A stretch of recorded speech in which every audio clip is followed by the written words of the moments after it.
সনাতন ধর্মের 5টি ধারা আছে, তার মধ্যে 3টি প্রধান ধারা এইখানে মিলিত হয়েছে। যে কোনো ব্রাহ্মণ পুজো করতে বসলে সেটা জানে। আসলে পুজো আচ্ছা সম্পর্কে আমরা খুব একটা খোঁজ খবর নিই না। এটা বাঙালি জাতির খুবই একটা কি বলবো অজ্ঞতার পরিচয়। যে কোনো ধর্মের লোক তার নিজের উপাসনা সম্পর্কে খবর নেয়, কিন্তু আমরা আমাদের উপাসনা সম্পর্কে খবর নেই না। শুধুমাত্র পূর্বপুরুষগণ করে গেছেন বলে আমরাও করে যাচ্ছি, এরকম একটা ভাবধারা আমাদের ভিতরে থাকে। মনে করুন কেউ একটা বড় চাকরি পেল, চাকরি পেয়ে সে বাড়িতে একটা পুজো দিচ্ছে। কেন দিচ্ছে, পুজোটা কিভাবে হচ্ছে, সেটা নিয়ে তার কোনো মাথা ব্যথা নেই। সে দেখেছে অন্যান্য লোকেরাও পুজো করে, আমার বাড়িতেও পুজো করা উচিত, সেই জন্য পুজো করে দিলাম। পুজোর ধারাটা যে কি, প্রথমে কি করতে হয়, মাঝখানে কি করতে হয়, শেষে কি করতে হয়, ওসব নিয়ে আমাদের কোনো মাথা ব্যথা নেই। কারণ সেই মাথা ব্যথার দায়িত্ব আমরা দিয়ে দিয়েছি ব্রাহ্মণদের উপরে। আমরা জানি যে ব্রাহ্মণকে আমি বিশ্বাস করে ডেকে আনছি, তিনি উপযুক্ত দক্ষিণা পান বা না পান, আমার সমস্ত ভালো মন্দের দায়িত্ব তার উপর। তিনি পেছনে কোনো পড়াশোনা করেছেন কি না, বা পুজো অর্চনা নিয়েও পড়াশোনা করতে হয়, সেটা তিনি করেছেন কি না তাও খবর নেই না। তার তো সেটা দোষ নয়, দোষটা তো আমার।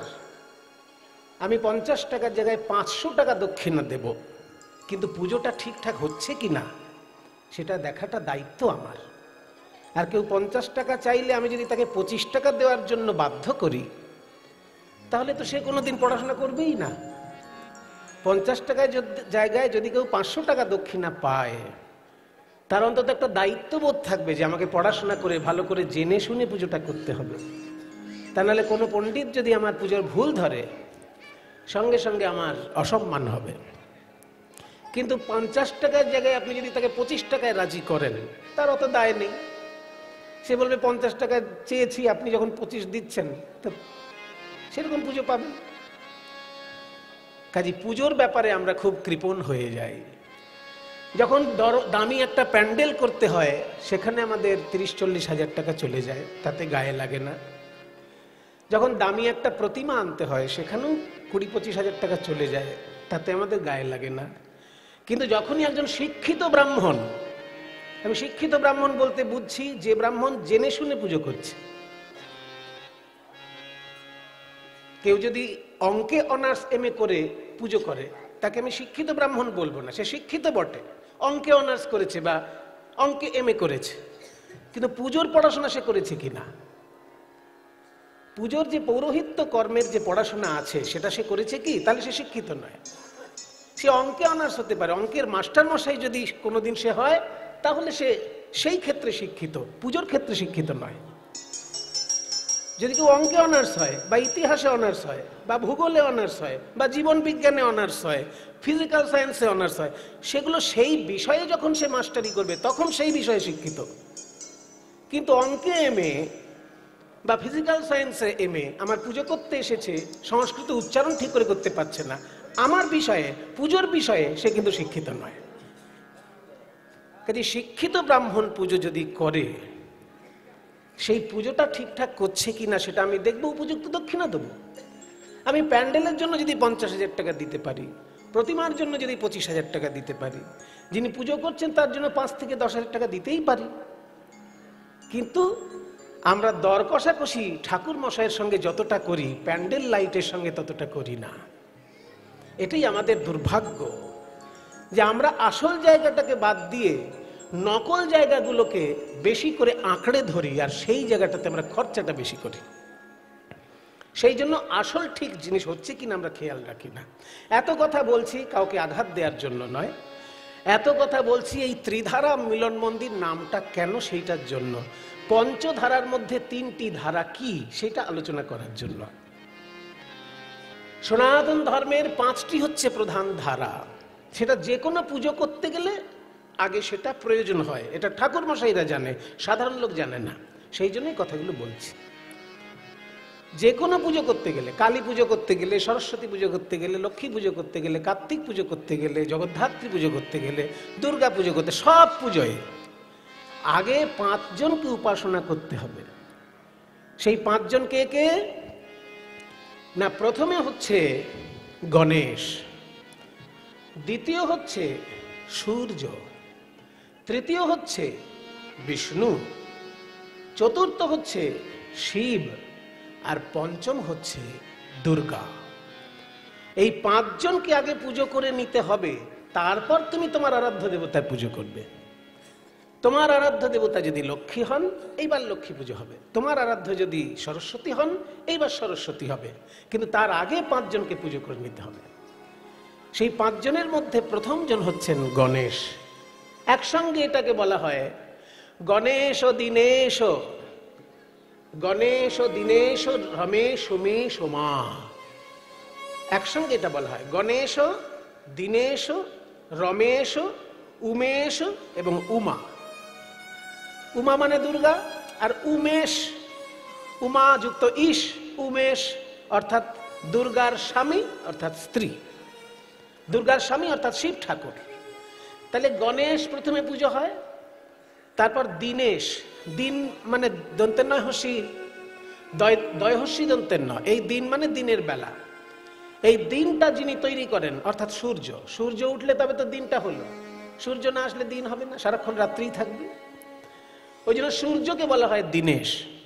তবে সেই দীনেশ বানানটা হচ্ছে দয় হস্যি দিয়ে, দীর্ঘি যদি লিখে ফেলেন মানে পুরো উল্টো হয়ে যাবে, অন্য রকমের মানে হয়ে যাবে। দীনেশ যদি দীর্ঘি দিয়ে দেন তাহলে মানে হবে কাঙালের ঠাকুর। দিন মানে কাঙাল, দিন মানে দরিদ্র, সেটা হচ্ছে দয় দীর্ঘি দন্তের ন, দিন, এটার মানে হচ্ছে দরিদ্র। আর দয় হস্যি দন্তের ন, এই দিন মানে ডে, যে দিনের বেলা। তাহলে গণেশ প্রথমে, তারপর দীনেশ অর্থাৎ সূর্য, তারপর হচ্ছে রমেশ, রমা মানে লক্ষ্মী, লক্ষ্মীর স্বামী বিষ্ণু, রমেশ মানে বিষ্ণু। তাহলে গণেশ, দীনেশ, রমেশ, তারপর উমেশ, উমেশ মানে শিব, তারপর উমা মানে দুর্গা। এই 5 জনকে আগে পুজো করতে হয়, তারপর লক্ষ্মী পুজো বা সরস্বতী পুজো, যে পুজো আপনার বাড়িতে হচ্ছে সেটা হবে। এই 5টি হচ্ছে প্রধান ধারা সনাতন ধর্মের। সনাতন ধর্মের এত বিচিত্র রূপ যে চিন্তা করলে গা শিউরে ওঠে। কারণ সনাতন ধর্ম তো একজনের দাদাগিরির ধর্ম নয়। আপনি অন্যান্য ধর্মের যদি খবর নেন দেখবেন সেখানে একজনের কথাই শেষ কথা, আর কারোর কথা সেখানে চলবেই না। একজনের কথা বাদ দিয়ে যদি অন্যের কথা বলতে আসেন আপনার গলা কেটেও চলে যেতে পারে, তাই না? অন্যান্য ধর্মের রীতিটাই তাই। যদি ইসলাম ধর্ম হয় হযরত মুহাম্মদ যা বলেছেন সেটাই শেষ কথা, তার উপরে যদি কেউ কিছু বলতে যায় গলা কিন্তু চলে যেতে পারে। খ্রিস্টান ধর্মের নিয়ম, যীশু খ্রিস্ট যা বলেছেন সেটাই শেষ কথা, তার উপরে যদি কেউ কিছু বলতে চায় অমনি গলা, অবশ্য সেখানে গলা নাও যেতে পারে, বন্দুকের গুলিতে মাথা উড়ে যেতে পারে। সেই জন্য অন্যান্য ধর্মে আমরা দেখি একজনের কথাই শেষ কথা, কিন্তু আমাদের সনাতন ধর্ম নিয়ে গর্ব হয় যখন দেখি প্রত্যেকটি মুনি ঋষির মর্যাদা সমান, কেউ কারোর কাছে ছোট নয়। সপ্ত ঋষির মত 7 জনেরই কথা শুনতে হবে। একজনকে সম্মান করতে গিয়ে আর একজনকে তুমি অসম্মান করলে তুমি আর যাই হও সনাতন ধর্মাবলম্বী নও। অন্য ধর্মাবলম্বী হলে তোমার একটা সুযোগ আছে, একজনকে সম্মান করতে গিয়ে আর 10 জনকে অসম্মান করতেই পারো, তাতে সবাই তোমাকে বাহবা দেবে, খুব ভালো খুব ভালো, আরে বেটা দারুণ করেছিস। একজনকে সম্মান জানা আর সব কটাকে অসম্মান কর, এটা হচ্ছে অন্যান্য ধর্মের বাণী। কিন্তু সনাতন ধর্ম বলছে তুমি যদি সম্মান করবে তাহলে যারা যারা তোমাকে উপকার করেছে সকলকে সম্মান করবে, শুধু একজনকে সম্মান করে আর সবাইকে অসম্মান করবে এটা হতে পারে না। ওই জন্য ঋষি একজন নয়, সপ্ত ঋষি। যতবার সৃষ্টি হয় ততবার সপ্ত ঋষির জন্ম হয়। শাস্ত্র বলছে, ভাগবত পড়ে দেখবেন, প্রত্যেক মন্বন্তরে সপ্ত ঋষি আলাদা হয়। যতবার সৃষ্টিকল্প তৈরি হয় প্রত্যেক সৃষ্টিকল্পে 7 জন ঋষি আলাদা আলাদা করে হয়। কাজে সপ্ত ঋষির মতই চলবে, একজনের মত চলবে আর অন্যের মত বললেই গলা কাটা যাবে, এটা সনাতন ধর্ম হতে পারে না। তাই সপ্তঋষির মতই চলবে এখানে। সেই জন্য পুজো করতে গেলেও যারই পুজো তুমি করো, আগে 5 জনকে পুজো করো, একজনকে নয়।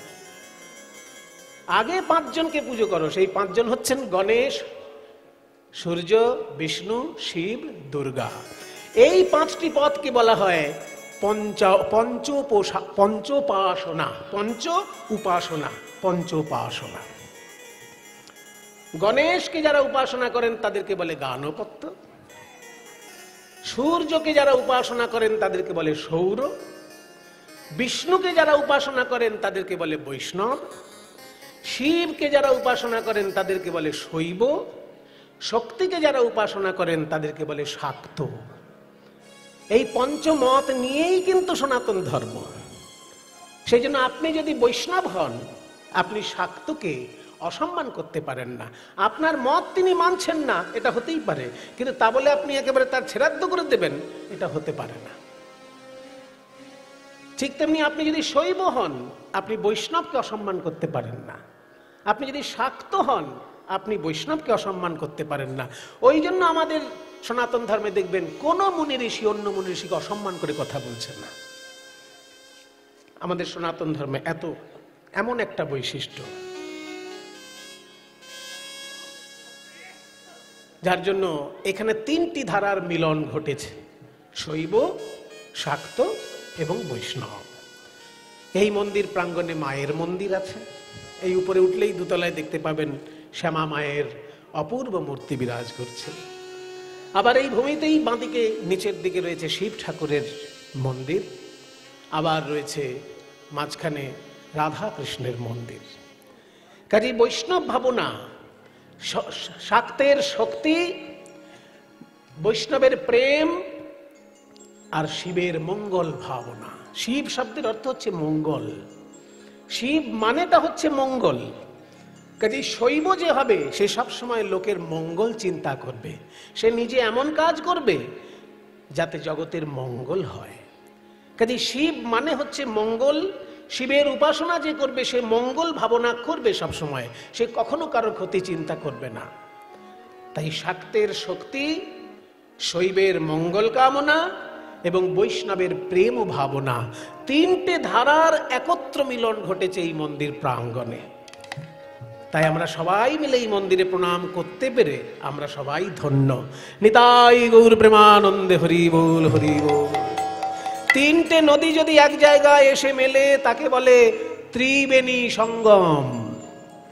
এই ত্রিবেণী সঙ্গম হচ্ছে উত্তরপ্রদেশের প্রয়াগরাজে, যেটা নাম ছিল এলাহাবাদ, এখন তার নাম প্রয়াগরাজ। আসলে সনাতন ধর্মের ধর্মস্থানগুলোকে নাম পাল্টে পাল্টে ধর্মটাকে একদম ভুলিয়ে দেবার চেষ্টা করেছিল মুঘলরা। সেই জন্য মুঘলরা আমাদের সনাতন ধর্মের প্রধান তীর্থগুলোকে নামই পাল্টে দিয়েছিল যাতে ধর্মটাই ভারত থেকে মুছে যায়। কিন্তু ওরা বড় বোকা, ওরা জানে না যে নাম পাল্টালেই কারোর ভাবনা পাল্টে দেওয়া যায় না। মনে করুন আমার নাম সুমন, আর আমি যদি সত্যিই সুমন হয়ে থাকি, যদি কেউ আমার নাম রাখে দুশ্মন, তা আমি কি সত্যিকারের দুশ্মন হয়ে যাব? আমার মামা আমার নাম রেখেছিলেন সুমন, আমি শুনেছি। তাহলে সুমন মানে যদি সুমন, ভালো মন, এটা যদি হয়ে থাকে, আর সত্যিই যদি কোনোদিন আমার মনটা ভালো হয়, এখনো ভালো হয়েছে কিনা আমি ঠিক বলতে পারছি না, কারণ আমি যতটা চিনি আপনারা তো চেনেন না। আপনারা দূর থেকে আমাকে দেখেন, দূর থেকে ভালোবাসেন, কিন্তু আমি আমাকে যতটা চিনি ততটা তো আর অন্য কেউ আমাকে চেনে না। সেই জন্য প্রায় 50 বছর বয়স হতে যাচ্ছে, এখনো মনটা আমার সু হয়েছে কিনা আমি জানি না, তবে চেষ্টায় আছি, এখনো চেষ্টায় আছি। তাহলে আমার নাম যদি সুমন হয়ে থাকে, আর আমি যদি সুমনের অধিকারী হই, কেউ যদি গায়ের জোরে আমার নামটা সুমন না করে দুশ্মন লিখে দেয়, তো তাতে কি আমি দুশ্মন হয়ে যাব? আমি স্বরূপে সুমনই থাকবো।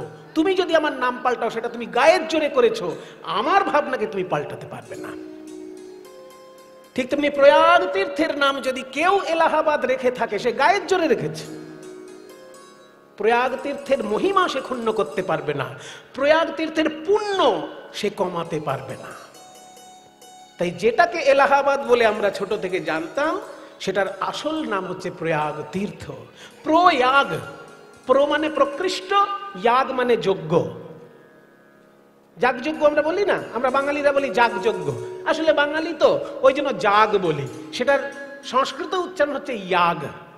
ইয়াগ মানে যজ্ঞ, আর প্র মানে প্রকৃষ্ট, প্রকৃষ্ট যজ্ঞ যেখানে হতো সেটাই হচ্ছে প্রয়াগ তীর্থ। যাগযজ্ঞটা যেখানে উন্নত মানের হতো, এখনো হয়, সেই তীর্থের নাম হচ্ছে প্রয়াগ তীর্থ। ওই প্রয়াগ তীর্থে তিনটে নদী এসে মিলেছে, গঙ্গা, যমুনা, সরস্বতী। কিন্তু দুর্ভাগ্যবশত সরস্বতী নদীকে আমরা দেখতে পাই না। অনেক আগে কালের ইতিহাসে ভূগোলের পরিবর্তনের জন্য, ভূমিকম্প হোক, যে কোনো কারণে হোক, সরস্বতী নদী আস্তে আস্তে নিশ্চিহ্ন হয়ে গেছে। ওই এলাকায় সরস্বতী নদী আর দেখা যায় না। কিন্তু মুনি ঋষিদের যুগে তিনটে নদী পরিষ্কার দেখা যেত, তিনটে নদী এসে মিলেছে, ওই জন্য তীর্থটির নাম ত্রিবেণী সঙ্গম। তা প্রয়াগ তীর্থ যেমন ত্রিবেণী সঙ্গম, তিনটি নদীর মিলন স্থান, তেমনি এইখানেও আমরা দেখছি শাক্ত, শৈব, বৈষ্ণব তিনটি ভাবনার মিলন স্থান। তাই ত্রিবেণী সঙ্গমের পুণ্য আমরা এখান থেকেই লাভ করতে পারি। নিতাই গৌর প্রেমানন্দে হরি বল। যমুনা পেলাম, ফুলের বাগান পেলাম, কিন্তু মহাভাব স্বরূপিণী সেই গোপীগণ কই? যে গোপীগণের সঙ্গে রাসলীলা হয়েছিল সেই গোপীগণ কোথায়? গোপীগণ তো সাধারণ নারী নয়। প্রেম ভালোবাসার যদি বিশুদ্ধ কোনো রূপ হয়, আর সেই বিশুদ্ধ ভালোবাসার যদি উচ্চ শিখরে কোনো ভাবনা হয়, তাকে বলে মহাভাব। লাদিনীর সার প্রেম, প্রেমের ভাব সার, ভাবের পরমাকাষ্ঠা নাম মহাভাব। তাই সেই মহাভাব স্বরূপিণী গোপীগণ তারা কোথায়? দেখতে দেখতে যখনই মহাপ্রভু এক একজন ভক্তের দিকে, এক একজন পার্ষদের দিকে খুব মনোযোগ দিয়ে দর্শন করছেন, অমনি সেই পার্ষদের ভিতরটা প্রকাশ পাচ্ছে মহাপ্রভুর সামনে। ওই তো আমার গদাধর। গদাধর তো আর কেউ নয়, সেই মহাভাব স্বরূপিণী রাধারানী তো গদাধর। এক একজন ভক্তের পূর্ব পূর্ব গোপী ভাবটা জেগে উঠছে। নিত্যানন্দ প্রভু তো বলরাম, তাকে দেখলে তো গোপী ভাব জাগার কথা নয়, কিন্তু আজকে নিত্যানন্দ প্রভুর মধ্যেও গোপী ভাব প্রকাশ পাচ্ছে। কেন না, নিত্যানন্দ প্রভুর মধ্যে শুধুমাত্র বলরাম নয়। কিছু মনে করবেন না বাবা, কিছু কিছু বৈষ্ণবের ধারণা আছে যে নিত্যানন্দ শুধু বলরাম।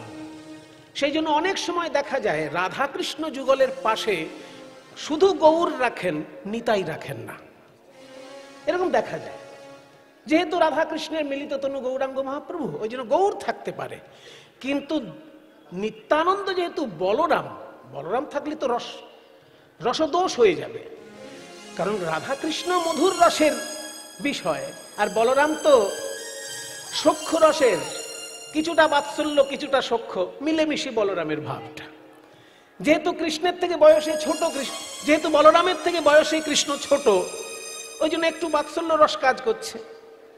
আবার যেহেতু শ্রীরাম সুদামের সঙ্গে খেলা করতে গেলে গোষ্ঠে যেতে হচ্ছে, সেখানে আবার সখ্য রস কাজ করছে। কাজেই বলরাম এমন একটা চরিত্র যেখানে বাৎসল্য রসের কিছুটা আছে, আবার সখ্য রসের পরিপূর্ণ রূপটাও আছে। কিন্তু মধুর রসের তো কোনো স্থান নেই বলরামের মধ্যে, যেহেতু দাদা হয়। যেখানে বৌমা আর ভাই থাকবে সেখানে কি দাদা বেশিক্ষণ থাকতে পারে? আসলেও যদি আসেও কাজের কথাটি বলে চলে যাবে। তাহলে রাধা কৃষ্ণ যেখানে আছে সেখানে তো বলরামকে রাখা যায় না। ওই জন্য রাধা কৃষ্ণের মিলিত তনু গৌরাঙ্গ মহাপ্রভু, গৌরাঙ্গ থাকে থাক, কিন্তু নিতাই যেন সেখানে না থাকে, এরকম একটা বদ্ধমূল ধারণা কিছু কিছু বৈষ্ণবের আছে। কিন্তু আসল ব্যাপারটা কি জানেন? তারা শুধুমাত্র সংস্কৃত সাহিত্যকে অনুসরণ করেছেন, বাংলায় সাহিত্য যেগুলো আছে বৈষ্ণব পদাবলীর, সেগুলোকে অনুসরণ করেননি। বৈষ্ণব পদাবলীটাও তো একটা শাস্ত্র। সংস্কৃতে লেখা হলেই শুধু সেটা শাস্ত্র, আর বাংলায় লেখা হলে সেটা শাস্ত্র নয়, এটা কি কেউ বলবে? তাহলে তো চৈতন্য চরিতামৃতটাকে আগে বাদ দিতে হয়, কারণ চৈতন্য চরিতামৃতের রেফারেন্স সব সংস্কৃতে, কিন্তু মূল কথাগুলো তো সব বাংলায়। মূল কথা বাংলায়, রেফারেন্স সংস্কৃত। এটা চৈতন্য চরিতামৃত। কিন্তু চৈতন্য ভাগবত, সেখানে কটা সংস্কৃত শ্লোক আছে? খুব অল্প শ্লোক আছে। চৈতন্য ভাগবতে খুব অল্প শ্লোক আছে, কিন্তু প্রামাণ্য বেশি কোনটা ধরা হয়? চৈতন্য ভাগবত বেশি প্রামাণ্য ধরা হয়, কারণ সরাসরি নিত্যানন্দের শিষ্য তিনি। বৃন্দাবন দাস চৈতন্য ভাগবতের রচয়িতা, তিনি সরাসরি নিত্যানন্দের শিষ্য। কাজে তার মুখের কথাটা যতটা বেশি প্রামাণ্য হবে, কৃষ্ণদাস কবিরাজ তো অনেকটা দূরে, তার কথাটা তো অতটা প্রামাণ্য হবে না। হ্যাঁ, তার কথাগুলো ভুল নয়। কেন না? প্রত্যেকটি বাংলা কথার সঙ্গে সঙ্গে সংস্কৃত সাহিত্যগুলোর রেফারেন্সগুলো দেওয়া আছে। ওই জন্য চরিতামৃতের সব কথা সত্যি, কিন্তু প্রামাণ্য বেশি চৈতন্য ভাগবতই ধরতে হবে। অথচ চৈতন্য ভাগবত তো বেশিরভাগই বাংলা, খুব কম সংস্কৃত। তাহলে বাংলাটাও তো সাহিত্য, বাংলাটাও তো শাস্ত্র। সেই জন্য নিত্যানন্দ প্রভুর চরিত্র সম্পর্কে বা নিত্যানন্দ প্রভুর স্বরূপ সম্পর্কে শুধু সংস্কৃত শাস্ত্র অনুসরণ করলে হবে না। বাংলা পদাবলী সাহিত্যে আমরা দেখতে পাই যে নিত্যানন্দ প্রভুর স্বরূপ বর্ণনে সেইখানে লেখা হয়েছে যে নিত্যানন্দ প্রভুর ভিতরে বলরাম ছাড়াও একজন গোপী রয়েছেন সেখানে, এবং সেই গোপী যেমন তেমন গোপী নয়, অতি সাধারণ স্তরের গোপী নয়। সেই গোপী হচ্ছে সাক্ষাৎ রাধারানীর বোন, তার নাম অনঙ্গ মঞ্জরী। এটা জেনে রাখুন, যারা জানেন না তারা জেনে রাখুন, যারা জানেন তাদের কোনো ব্যাপার না। অনঙ্গ মঞ্জরী হচ্ছে রাধারানীর বোন। রাধারানী যেমন কৃষ্ণকে ভালোবাসতেন, অনঙ্গ মঞ্জরীও তেমন ভাবেই কৃষ্ণকে ভালোবাসতেন, কিন্তু তিনি রাধারানীর উপর দিয়ে কখনো যেতেন না, রাধারানীর আনুগত্যে থাকতেন। বৃষভানু রাজার একটি ছেলে, দুটি মেয়ে। বৃষভানু রাজার ছেলের নাম শ্রীদাম, আর দুটি মেয়ের মধ্যে বড় মেয়ের নাম রাধা, আর ছোট মেয়ের নাম অনঙ্গ মঞ্জরী। এই গোপন কথাগুলো শুনে রাখুন, তাহলে আপনাদের কোনোদিন ভুল ধারণাগুলো হবে না। এগুলো শাস্ত্রের কথা, বৈষ্ণব সাহিত্যের কথা। যে বৃষভানু রাজার একটি ছেলে, দুটি মেয়ে। ছেলের নাম শ্রীদাম, সে কৃষ্ণের বন্ধু। আর দুটি মেয়ের মধ্যে বড় মেয়ে যে, তার নাম রাধা, সে কৃষ্ণের প্রিয়তমা। আর যে ছোট মেয়ে, তার নাম অনঙ্গ মঞ্জরী, সেও কিন্তু কৃষ্ণকে ভালোবাসে, তবে রাধারানীকে ছাপিয়ে গিয়ে নয়, রাধারানীর আনুগত্যে। তা বলরাম যখন কলিযুগে নিত্যানন্দ রূপে আসবেন ভাবছেন, সেই সময় অনঙ্গ মঞ্জরী মিলিত হলো বলরামের সঙ্গে, যে নিত্যানন্দ থাকবেন দাদা, কিন্তু তারই একই দেহে আমি গোপী অনঙ্গ মঞ্জরী যাব কলিযুগে। সেই জন্য যেমন রাধা আর কৃষ্ণ মিলে গৌরাঙ্গ মহাপ্রভু, তেমনি অনঙ্গ মঞ্জরী আর বলরাম দুইটি স্বরূপ রয়েছে প্রভু নিত্যানন্দের মধ্যে। তাই রাসলীলায় যখন মহাপ্রভু গদাধরের মধ্যে রাধাকে দেখছেন, ঠিক তেমনি নিত্যানন্দের ভিতরে অনঙ্গ মঞ্জরীকে দেখছেন। এমন নয় যে মধুর রসের লীলা হলেই সেখানে নিত্যানন্দের কোনো স্থান নেই, এটা একেবারেই ভুল ধারণা। এবার প্রত্যক্ষ প্রমাণ দিচ্ছি, এটা তো আমি সিদ্ধান্ত টেনে বললাম, এবার প্র্যাকটিক্যাল প্রমাণ দিচ্ছি যে নিতাই চাঁদ যখন আড়িয়াদহে গিয়েছিলেন, আড়িয়াদহ নাম শুনেছেন? সোজা বাংলা এড়েদা বলে। এড়েদা নাম শুনেছেন তো? কোথায় এড়েদা? হাওড়া না, বীরভূম না, এই তো, তার মানে জানেন না। ধোয়া ধোয়া, হ্যাঁ, যারা ঠিক ঠিক গেছে তারা বলতে পারবে। দক্ষিণেশ্বরের পাশের গ্রামের নামই আড়িয়াদহ।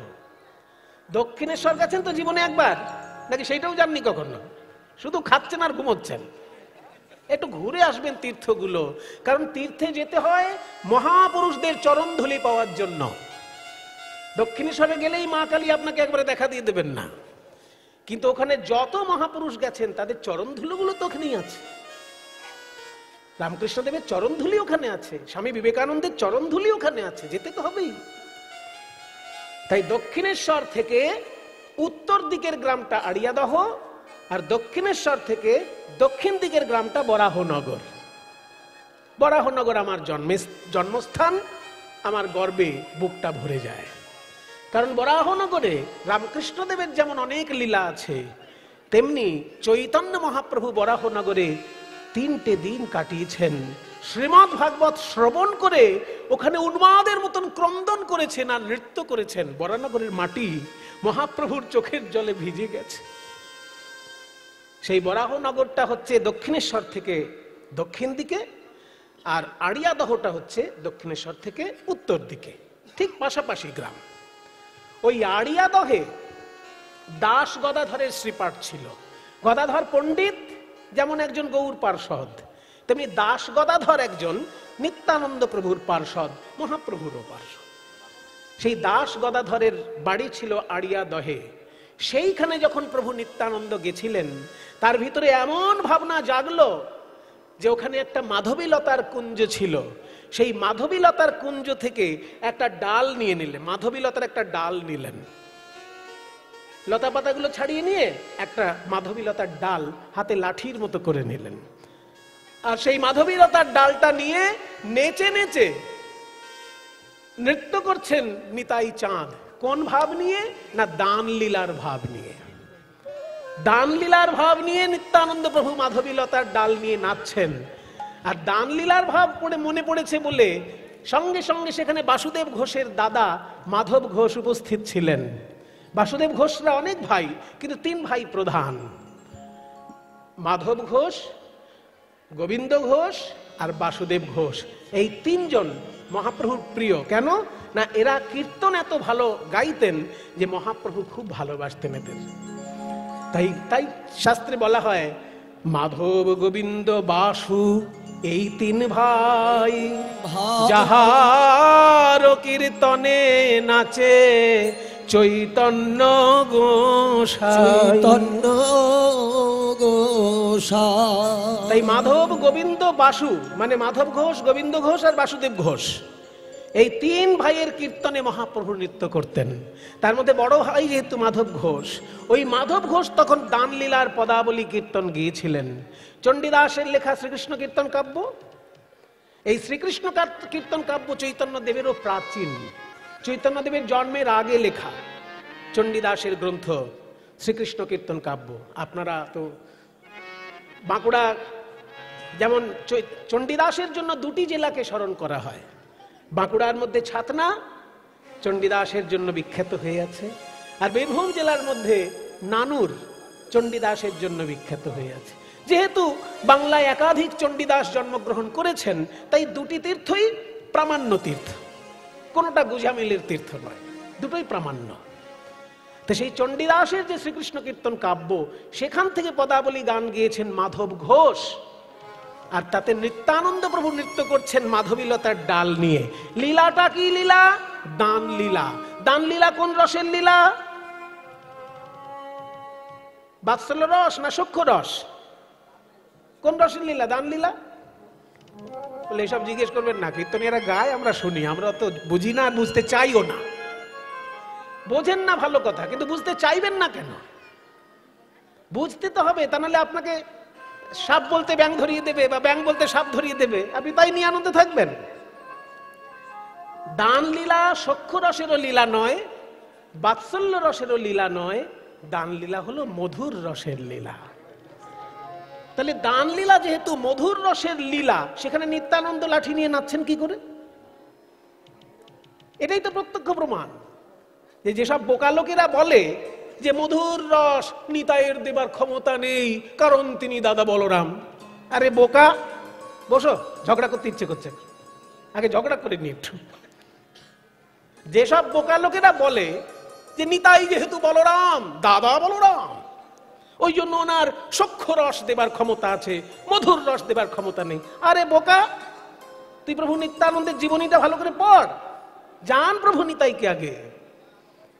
প্রভু নিতাই চাঁদ যদি মধুর রসের অধিকারী না হন, তাহলে দান লীলায় তিনি মাধবীলতার ডাল নিয়ে নৃত্য করছেন কি করে? করতেনই না জীবনে ওইসব লীলা আস্বাদন। আসলে নিত্যানন্দ শুধু বলরাম নয়, নিত্যানন্দের মধ্যে যেমন বলরাম খেলা করছে, তেমনি নিত্যানন্দের মধ্যে রাধারানীর বোন, নিজের বোন অনঙ্গ মঞ্জুরি খেলা করছে।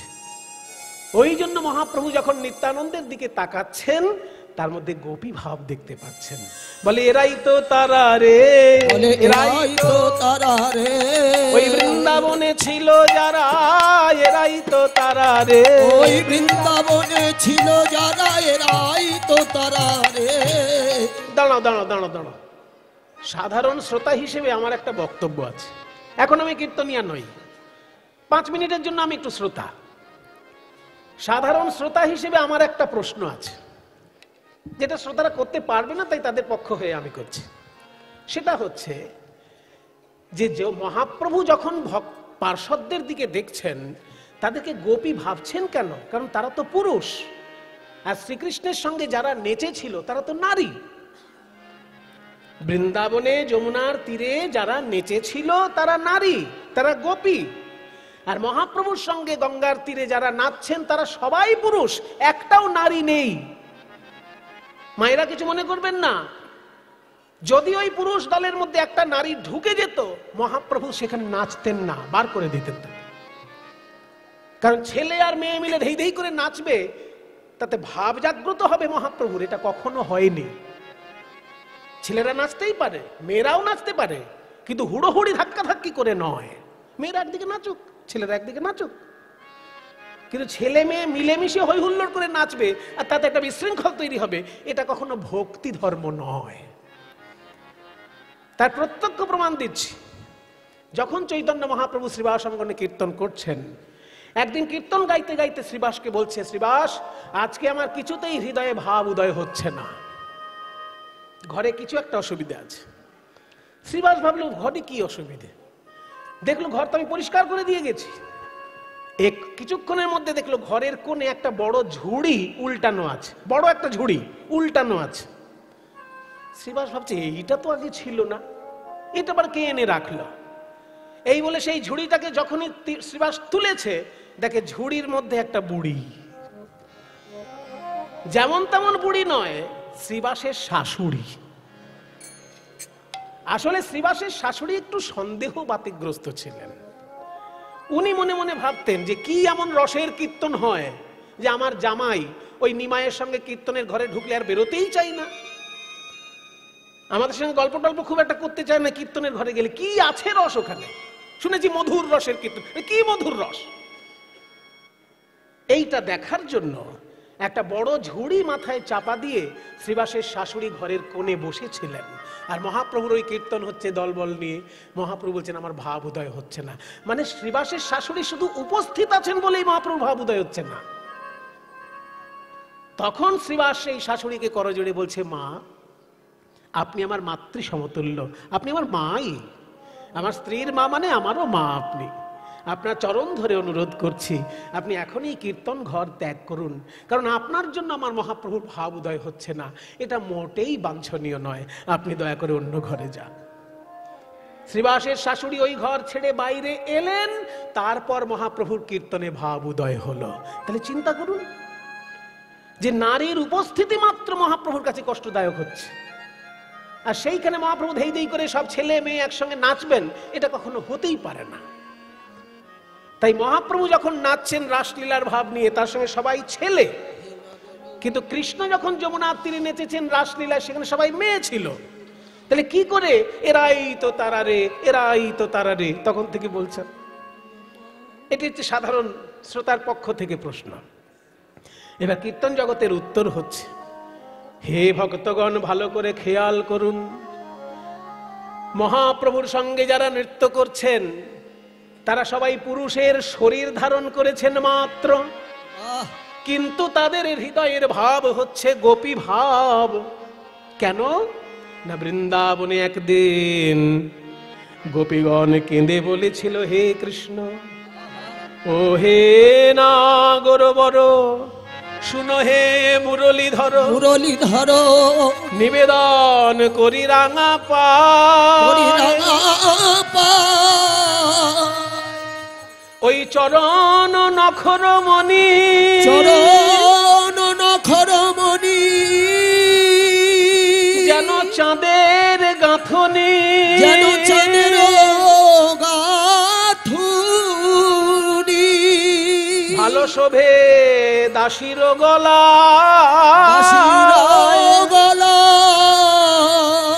তুমি মনি নও মানিক নও যে হিয়ার মাঝারে রও ফুল নও যে বাঁধিয়া রাখি কেশে আমাদেরকে নারী না করিত বিধি তুয়া হেন গুণ নিধি লইয়া ফিরিতাম দেশে দেশে। হরিব দেশে দেশে। এই হচ্ছে আসল জায়গা। গোপীগণ কেঁদে কেঁদে বলছেন, হে কৃষ্ণ, আমরা সারাক্ষণ সংসারের কাজে ব্যস্ত থাকি, তোমায় ভালোবাসি, কিন্তু মুখ ফুটে কখনো বলতে পারি না কাউকে। জানো, তুমি যদি একটা মণিমাণিক্য হতে, চুনি পান্না হিরে এরকম কিছু যদি একটা হতে, তাহলে আমার হৃদয়ে হারের পদক করে তোমায় ঝুলিয়ে রাখতাম। হৃদয়ের হারে তোমায় পদক করে ঝুলিয়ে রাখতাম তুমি যদি মণিমাণিক্য হতে। আর তুমি যদি ফুল হতে, তাহলে বিনুনির মধ্যে তোমাকে সাজিয়ে রাখতাম।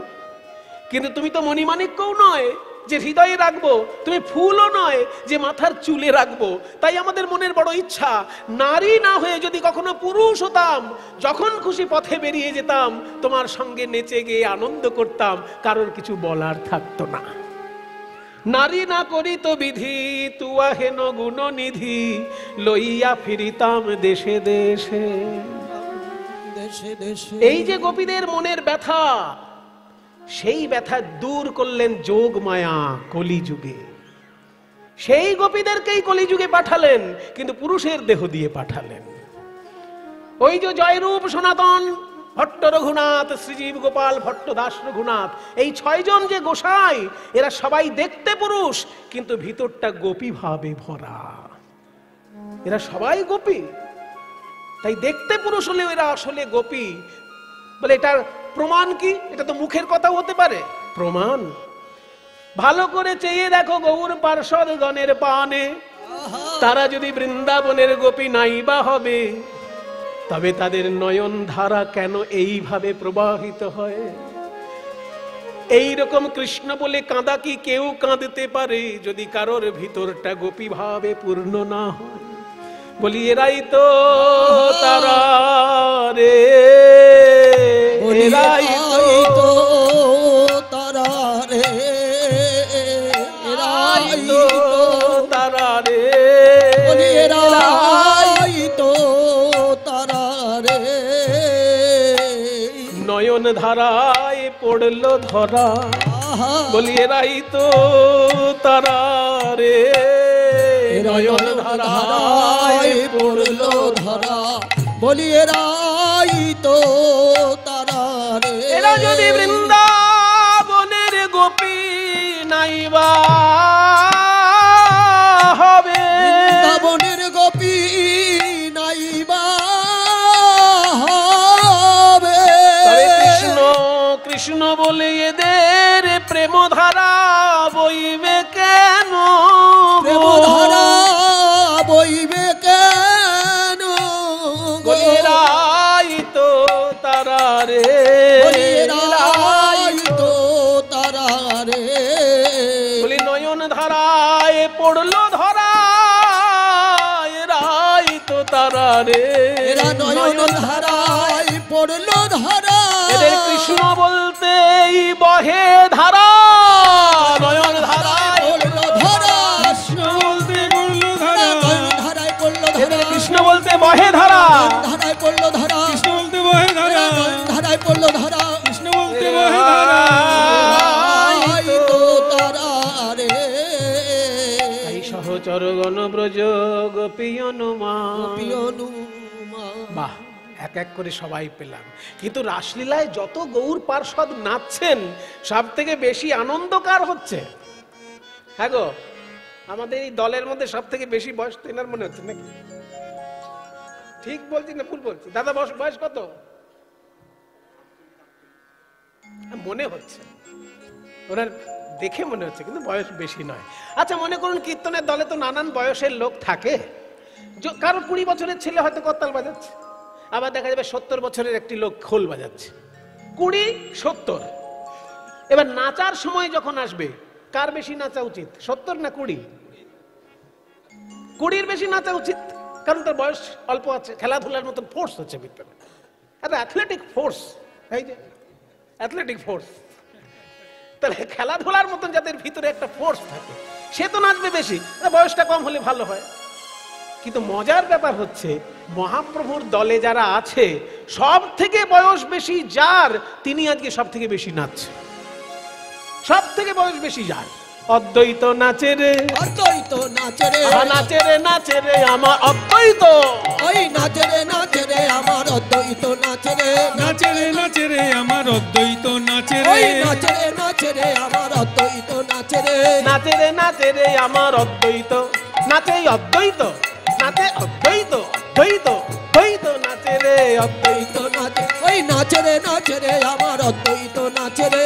এই দাঁড়াও দাঁড়াও দাঁড়াও, 20 বছরের ছেলে পিলে আছে, তারাও তো নাচছে না, কিন্তু অদ্বৈতের বয়স তো মহাপ্রভুর থেকেও 52 বছরের বড়। ইতিহাস বলছে মহাপ্রভুর থেকে 52 বছরের বড় অদ্বৈত আচার্য। তাহলে মহাপ্রভুর বয়স যদি 20 ধরি, তাহলে অদ্বৈতের বয়স 72 হয়ে যাচ্ছে। উরি বাপরে, এত বয়স আপনার, আর আপনি সব থেকে বেশি নাচছেন কেন? অদ্বৈত বলছে নাচবো না, আমি আজ তাই পেয়েছি, আমি আজ তাই পেয়েছি, ওই দাপরে যা চেয়েছি আজ তাই পেয়েছি, আমি দাপরে যা চেয়েছি আজ তাই পেয়েছি, ওই দাপরে যা চেয়েছি আজ তাই পেয়েছি, ওই দাপরে যা চেয়েছি আজ তাই পেয়েছি। তারপরে কি চেয়েছেন কি পেয়েছেন আপনিই বুঝলেন, আমরা তো আর কিছু বুঝলাম না। আসলে এই অদ্বৈত আচার্য হচ্ছেন সেই দেবাদিদেব মহাদেব। 3টি ধারার মধ্যে একটি ধারা শৈব ধারা, দেবাদিদেব মহাদেব। তিনি একবার মা দুর্গাকে বলেছিলেন, কি চাও তুমি? দুর্গা বলেছেন, আমার ইচ্ছা যে আমি একটু রাসলীলা দর্শনে যাব। হ্যাঁ, সেটা আবার কি? রাসলীলা মানে রসানাম সমূহ ইতি রাস, বহুবিধ রসের যেখানে সমন্বয়, সেইটা হচ্ছে রাসলীলা। এই লীলা তো আর খুব সহজ নয়। আমরা গাইতে গাইতে মনে হয় খুবই সহজ, শুনতে শুনতে মনে হয় খুবই সহজ, কিন্তু তত্ত্বের দিক দিয়ে বিচার করলে এই লীলা বড় কঠিন লীলা। কারণ রসের সমন্বয় আর রসের সমাহার, তবে তো রাস। রস তো অনেক রকমের আছে, সেই রসের সমন্বয় এবং সমাহার যেখানে হয়েছে সেটা রাসলীলা। তার মানেটা কি? এটা সহজ কথায় বলো। বলে সহজ হচ্ছে কৃষ্ণ একা থাকবে না, সব গোপীরা থাকবে, কোনো পুরুষ মানুষের প্রবেশ নিষেধ। বলে ওরে বাবা, শুধু কৃষ্ণ একা আর সব গোপী? হ্যাঁ, ওইটা আমি একটু দেখতে যাব। আমিও যাব না, তোমার যাওয়া হবে না, কারণ তুমি পুরুষ ভাবে রয়েছো এখন, আমি তো নারী, আমি গোপী ভাবে আছি, হবে না। ঠিক আছে, তুমি যাও, আমি দেখছি। যায় গো নেচে নেচে যায় গৌরী, নেচে নেচে যায় গো, নেচে নেচে যায় গৌরী, নেচে নেচে যায়, নেচে নেচে মায়েরা টুলু দাও। নেচে নেচে যায়, নেচে নেচে যায় গৌরী, নেচে নেচে যায়, নেচে নেচে যায় গৌরী, নেচে নেচে যায়, নেচে যায়,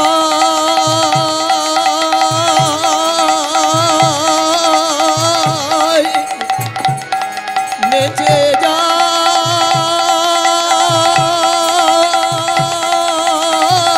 গো, নেচে নেচে যায় গৌরী নেচে নেচে যায়, নেচে নেচে যায় গৌরী, নেচে নেচে যায়, গৌরী নেচে নেচে যায়, গৌরী নেচে নেচে যায়, নেচে যায়, নেচে যায়, নেচে যায়, যায় যায় গো, নেচে নেচে যায় গৌরী, নেচে নেচে যায়, নেচে নেচে যায় গৌরী, নেচে নেচে যায়, নেচে নেচে যায় গৌরী, নেচে নেচে যায়।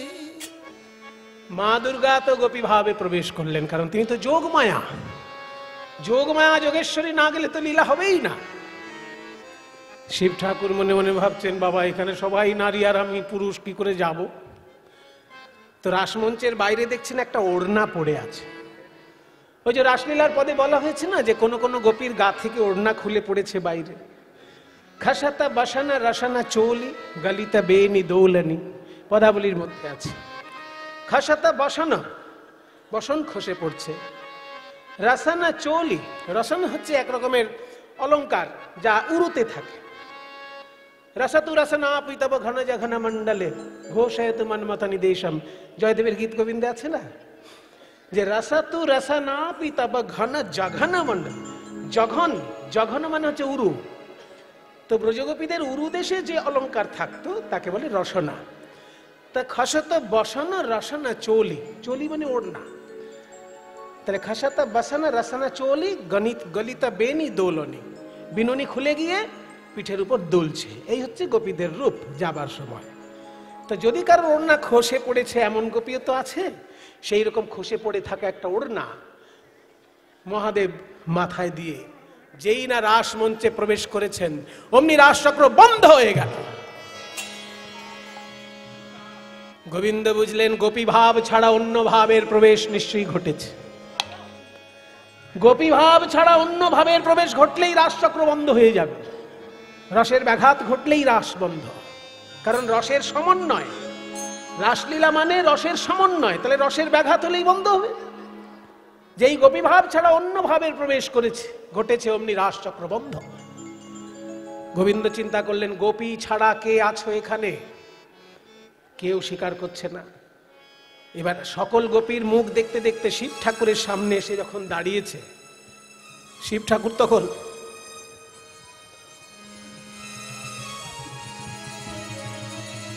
বাপরে বাপ, এত কাঁপছে কেন এই গোপী?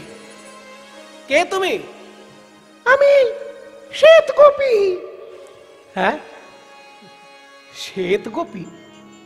এরকম তো কোনো গোপী নেই। আসলে সাদা সাদা ছাই মাখানো আছে পায়ে, সাদা ছাই দেখা যাচ্ছে পায়ে, কি আর বলবে শ্বেত গোপী? আমি শ্বেত গোপী।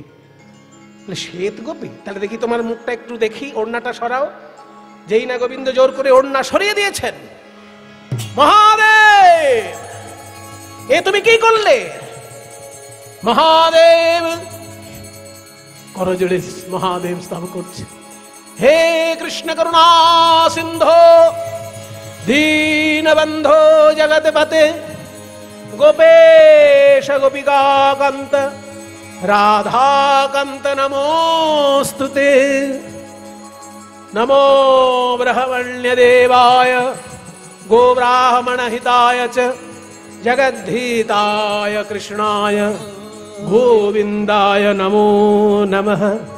श्यामं हिरण्यपरिधिं वनमाल्यबरः धातु प्रवालनटवेशमनोव्रतांशे विन्यस्तहस्तमितरेण धुनानमविजं कर्णोत्पलालककपोलमुखाब्जहासं बरहापीडं नटवरवपुः कर्णयोः कर्णिकारं बिभ्रद्वासकनककोपीशं वैजयन्तीं च मालां रन्ध्रान् वेणोरधर सुधया पूरयन् गोपवृन्दैः वृन्दारण्यं स्वपधर्मणं प्राविशद् गीतकीर्तिः। दीपार्तिदेव हि दशान्तरमभ्युपेत्य दीपायते वृत्तिहेतु समानधर्मा यस्तादृगेव च हि विष्णुतया विभाति गोविन्दमादिपुरुषं तमहं भजामि। गोविन्दमादिपुरुषं तमहं भजामि। गोविन्दमादिपुरुषं तमहं भजामि। गोविन्दमादिपुरुषं तमहं भजामि।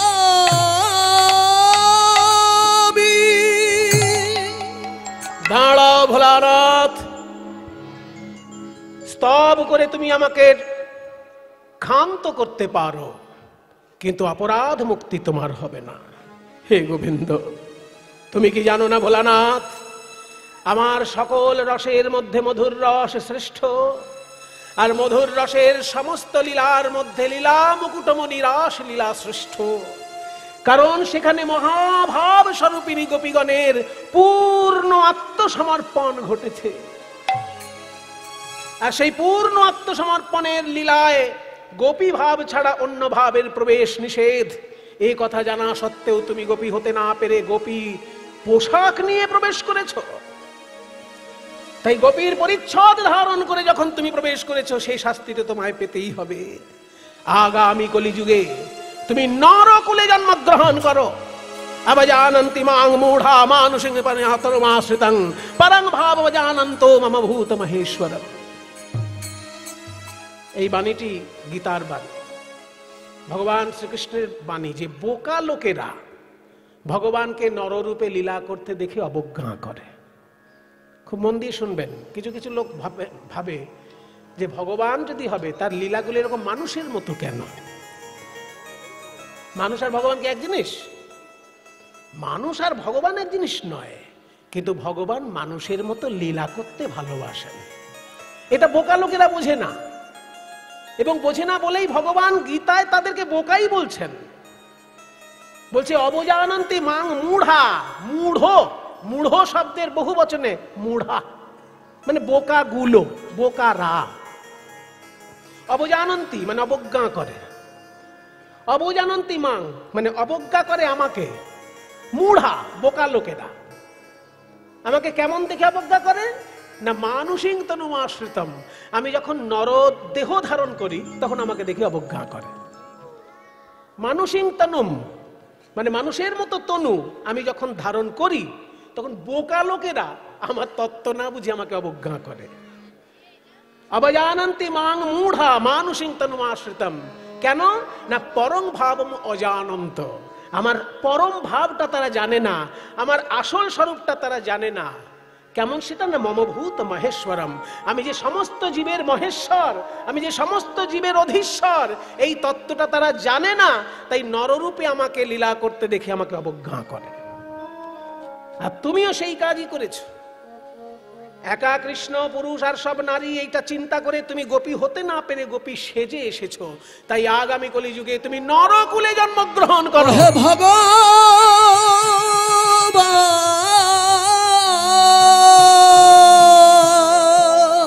দেবাদিদেব মহাদেব বলে, হে গোবিন্দ, নরকুলে জন্মগ্রহণ করা কলিযুগের পক্ষে ভাগ্যের কথা। কলিযুগে নরকুলে জন্ম পাওয়াটা ভাগ্যের ব্যাপার। সে নরকুলে জন্ম নেব, আমার তাতে কোনো দুঃখ নাই। কিন্তু তোমার চরণে আমার একটা নিবেদন, যে রাসলীলার রসে আমি বঞ্চিত হলাম এই দাপর যুগে, কলিযুগে জন্মগ্রহণ করে যেন সেই রাসলীলার রসে আমি সিঞ্চিত হতে পারি। দাপরে বঞ্চিত, কলিতে সেই রসে সিঞ্চিত হতে পারি। গোবিন্দ বললেন, এ তো বড় বড় ফেরে ফেললে আমাকে। ফের হ্যাঁ, আমি বললাম তুমি মানুষ হয়ে জন্মাবে, অমনি তুমি বললে তোমার লীলার রস যেন আমি পাই। তার মানে আমাকেও তোমার সঙ্গে যেতে হবে। আমি না গেলে তো আমার লীলার রসটা দিতে পারবে না কেউ। তো তোমার সঙ্গে আমিও যাব ভোলানাথ। আগামী কলিযুগে তুমি অদ্বৈত আচার্য রূপে আমার জন্মের 52 বছর আগে তুমি জন্মগ্রহণ করবে, আমার ভূমিটা তুমি প্রস্তুত করবে। সেইখানে গিয়ে আমি লীলা করব। যেদিন রাসলীলার রস আস্বাদন করব, সবার আগে তুমি পাবে সেই রস, তোমার জন্য কলিজীব পাবে সেই রস। অদ্বৈত বলছে, আমি নাচবো না, আমি আজ তাই পেয়েছি, আমি আজ তাই পেয়েছি, আমি আজ তাই পেয়েছি, আমি আজ তাই পেয়েছি। ওই দাপরে যা চেয়েছি আজ তাই পেয়েছি, ওই দাপরে যা চেয়েছি আজ তাই পেয়েছি, আমি দাপরে যা চেয়েছি। মধুর রাস রস আস্বাদন দাপরে যা চেয়েছি, রাস রস ওই আস্বাদন, দাপরে যা চেয়েছি, রাস রস আস্বাদন, দাপরে যা চেয়েছি, রাস রস আস্বাদন, দাপরে যা চেয়েছি। রাস রস আস্বাদন। অদ্বৈত নাচে রে, অদ্বৈত নাচে রে, ও সহচর গণ ব্রজ সহচর গণ ব্রজ গোপী, ব্রজ গোপী অনুমান। এত সুন্দর বর্ণনা যিনি দিলেন, তিনি মহাপ্রভুর প্রিয় কীর্তনিয়া বাসুদেব ঘোষ। ও মা, আমার বৃন্দাবনের বাঁশি কই? শ্রীখোল দেখে বলছে, এই তো আমার সেই খোল। খোলো করো তালো, ওই খোলো করো তালো, খোলো করো তালে গোরা সুমেলো, সুমেলো করিয়া করো তালো, খোলো করো তালো গোরা সুমেলো, সুমেলো করিয়া।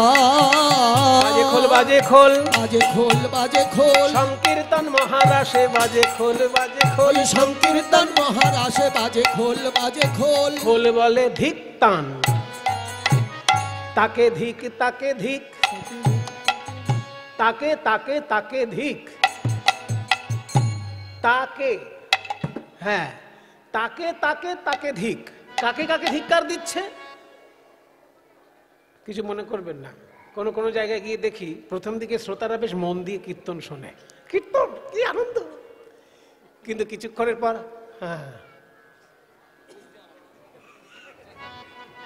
হ্যাঁ হ্যাঁ ভালো হচ্ছে। কীর্তনেতে ঘুমাই যারা তাকে ধিক তাকে ধিক, কীর্তনেতে ঘুমায় যারা তাকে ধিক তাকে ধিক। কীর্তনেতে ঘুমায় যারা। তবে সাধারণত গ্রামের দিকে দেখেছি 8টা 9টা নাগাদ কীর্তন শুরু হয়, তো আপনারা সেই রকম শুনে অভ্যস্ত, তাই এত সন্ধ্যাবেলা আপনাদের ঘুম পায়নি, এখনো ঘুমটা আসেনি আপনাদের, সেই জন্য অনেকে ভাবছে বেঁচে গেছি, আমরা বেঁচে গেছি। কিন্তু খোল বলছে না, আমি আরো ধিক্কার দেবো। ওই বাড়ির কথা বলবে যারা তাকে ধিক তাকে ধিক, ওই বাড়ির কথা বলবে যারা তাকে ধিক তাকে ধিক। বাড়ির কথা বলবে যারা তাকে ধিক। মনে করুন এই পাড়ার বিয়াই আর ওই পাড়ার বিয়ান, দুই জায়গায় দুজন এক জায়গায় বসে কীর্তন শুনছে। ও বিয়ান, আপনি নতুন শাড়ি কবে কিনলেন? এর পাশে মশাই চুপ করুন, কীর্তন কীর্তন হচ্ছে, আপনি চুপ করুন। পরের বার যদি কীর্তনে বিয়ানকে দেখতে না পাই, তাহলে এই বাড়ির কথা বলবে যারা তাকে ধিক তাকে ধিক। এই বাড়ির কথা বলবে যারা তাকে ধিক তাকে ধিক। কিছু কিছু লোক বলছে না আমরা তো কথা বলছি না। সত্যি এত মানুষ কীর্তন শুনছেন, হাজার হাজার মানুষ কীর্তন শুনছেন, কোনো আওয়াজ কিন্তু পাচ্ছে না। বদ্ধ জায়গায় আওয়াজটা বেশি পাওয়া যায়, কিন্তু এত মন দিয়ে আপনারা গান শুনছেন, কথা কিন্তু আপনারা বলছেন না, তাতেও রক্ষা নেই। খোল বলছে তাকে ধিক তাকে ধিক, তাকে ধিক তাকে ধিক। উলুধ্বনি যে না দেবে তাকে ধিক তাকে, উলুধ্বনি যে না দেবে তাকে ধিক তাকে ধিক। উলুধ্বনি যে না দেবে তাকে ধিক তাকে ধিক। উলুধ্বনি যে না দেবে তাকে ধিক তাকে ধিক। উলুধ্বনি যে না দেবে তাকে ধিক তাকে ধিক। উলুধ্বনি যে না দেবে তাকে ধিক তাকে ধিক। বাহ, খুব সুন্দর উলুধ্বনি দিয়েছেন মায়েরা। তবে একবার দিলে হবে না, যতবার মাতন হবে প্রত্যেক মাতনে দেবেন। আর বাবা আপনারা এবার কিন্তু সাবধান, এই যে আমি বলছি না, ইনি বলছেন। খোল বলে তাকে ধিক তাকে ধিক, তাকে ধিক তাকে ধিক। হরি বল যে না বলে তাকে ধিক তাকে ধিক। ওই হরি বল যে না বলবে তাকে ধিক তাকে ধিক। হরি বলে যে না বলবে কীর্তনে আসরে বসে, হরি বল যে না বলবে কীর্তনে আসরে, হরি বল হরি বল হরি বল হরি বল হরি বল হরি বল হরি বল হরি বল। খোল বলে তাকে ধিক তাকে ধিক, তাকে ধিক তাকে ধিক। আরে তার মাঝে নাচে গোরা, তার মাঝে নাচে গোরা জয় জয় জয় দিয়া। তার মাঝে নাচে গোরা, তার মাঝে নাচে গোরা জয় জয় জয় দিয়া। জয় হোক জয় হোক জয় হোক জয় হোক জয় হোক, জয় হোক জয় হোক। রাসেশ্বরী রাই কিশোরীর জয় হোক জয় হোক, এই রাসেশ্বরী রায় কিশোরীর জয় হোক জয় হোক। রাসেশ্বরী রাই কিশোরী আর রাসবিহারী বংশীধারী, রাসেশ্বরী রাই কিশোরী, রাসবিহারী বংশীধারী, রাসেশ্বরী রায় কিশোরী। রাসবিহারী বংশীধারী। রাধে রাধে রাধে রাধে রাধে রাধে রাধে রাধে। বলে জয় হোক জয় হোক। ও তার মাঝে নাচে গোরা, তার মাঝে নাচে গোরা জয় জয় জয় দিয়া। এত সুন্দর পদটি যিনি লিখেছেন মহাপ্রভুর প্রিয় গায়ক, সেই বাসুদেব ঘোষের উদ্দেশ্যে সবাই একবার প্রণাম করুন। বাসুদেব ঘোষে, ওই বাসুদেব ঘোষে, বাসুদেব ঘোষে তাহে করয়ে করয়ে বিলাস, ওই রাস রস গোরা চাঁদ করি প্রকাশ রে আহা মরি মরি রে লীলা প্রকাশ রে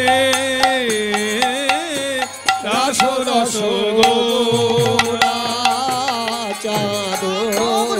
ताके ताकत नित्ता जन झा झा झंदा झा झा झम झट तकिता धैता गुरुता धै गुरुता तके तकिता झाऊते झाऊ ता गुरुता तके तकित नित्ता झंदा थो गुरुता तके तकित नित्ता झन झट झंदा झट तकिता धैता गुरुता धै गुरुता तके तकिता झाऊते झाऊ झा গোরা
চাঁদো করিলা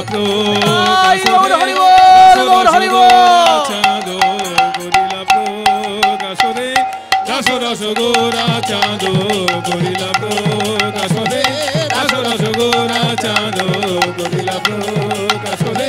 রাস রস गोरा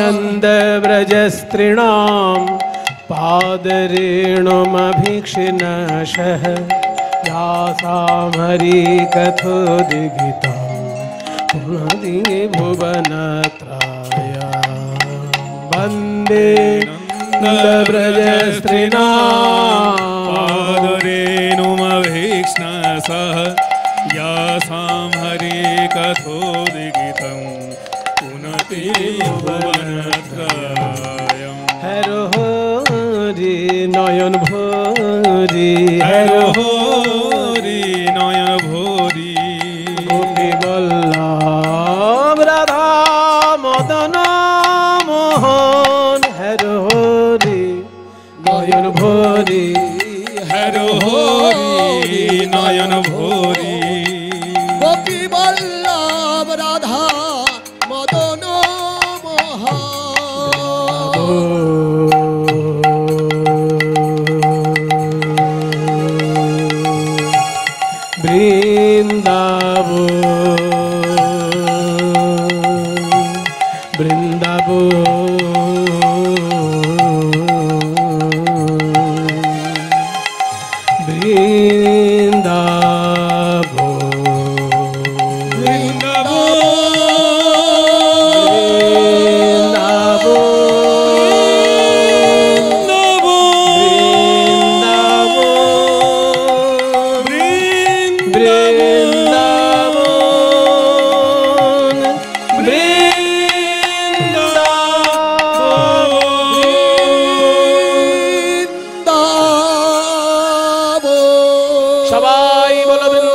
বৃন্দাবন ধাম কি, রাধা রানী কি, গোস্বামী বৃন্দ কি, देवादिदेव महादेव की, जोग माया माई की, निजो निजो श्री गुरु महाराज की।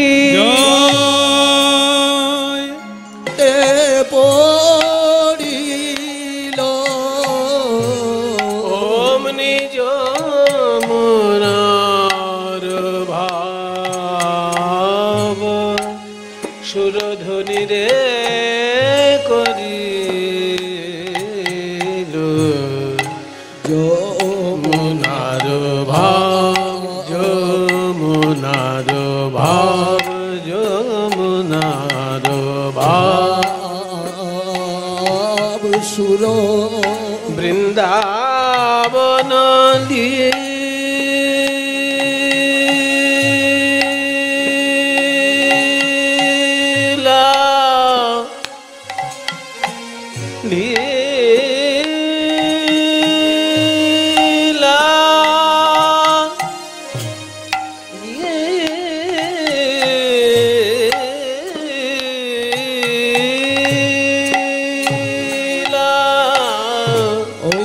বৃন্দাবন লীলা গোরার মনেতে পড়িল, বৃন্দাবন লীলা গোরার মনেতে পড়িল, নিজ মনার ভাব সুরধ্বনি রে করিল, যমুনার ভাব সমগ পম পদ পমা মম রে সরে, মম রে সরে সা মগ প মপদ সা মপ মপদ পম সমগ পম পদ পম নিদা নি সরে নি সা দানি पद सा पद पमा मम रे सरे सा, যমুনার ভাব, যমুনার ভাব, যমুনার ভাব, বলে তো সেই যমুনা, সেই যমুনা, যমুনা সেই যমুনা, সুরধ্বনি দেখে বলে এই তো সেই যমুনা, ওই সুরধ্বনি দেখে বলে এই তো সেই যমুনা, বলে এই তো সেই যমুনা, যমুনা এই তো সেই যমুনা, সেই যমুনা যার তীরে রাসলীলার রচনা, এই তো সেই যমুনা, যার তীরে রাসলীলার রচনা, এই তো সেই যমুনা, যার তীরে রাসলীলার রচনা, আর পঞ্চরসের এই উপাসনা, যার তীরে রাসলীলার রচনা, যার তীরে রাসলীলার রচনা, যমুনা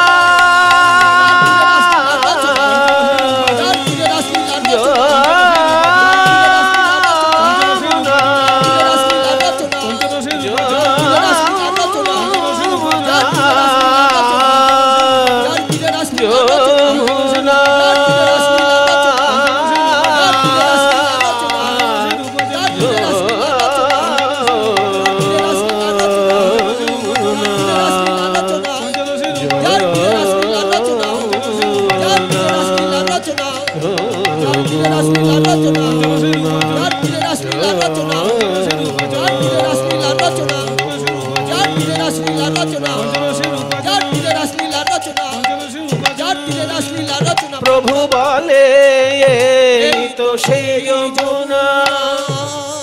যমুনার ভাব, যমুনার ভাব সুরধ্বনি রে করিল।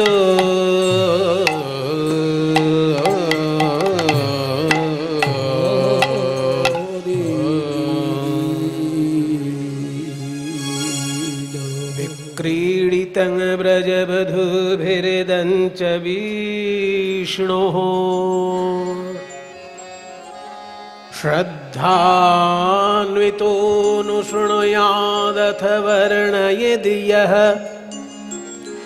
भक्तिपरां भगवती प्रतिलभ्य कामम् हृद्रोगमाशु अपहिनोति अचिरेण धीरः। हृद्रोगमाशु अपहिनोति अचिरेण धीरः। हृद्रोगमाशु अपहिनोति अचिरेण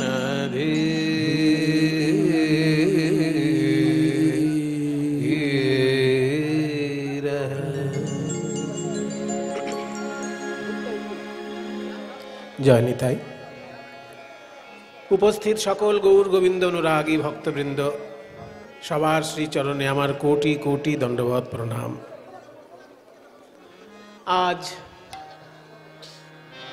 এত সুন্দর একটি মন্দির প্রাঙ্গণে আমরা সকলে সমবেত হয়েছি ভুবন মঙ্গল হরি সংকীর্তনের রস আস্বাদন করার জন্য। এত সুন্দর মন্দিরের যিনি রূপদাতা, তিনি এই মঞ্চেই বিরাজ করছেন, তাকে অন্তর থেকে কৃতজ্ঞতা জানাই, অন্তর থেকে তাকে কৃতজ্ঞতা জানাই এত সুন্দর একটি মন্দির এই অঞ্চলে প্রতিষ্ঠা করার জন্য। মন্দিরটির নাম হচ্ছে ত্রিধারা মিলন মন্দির।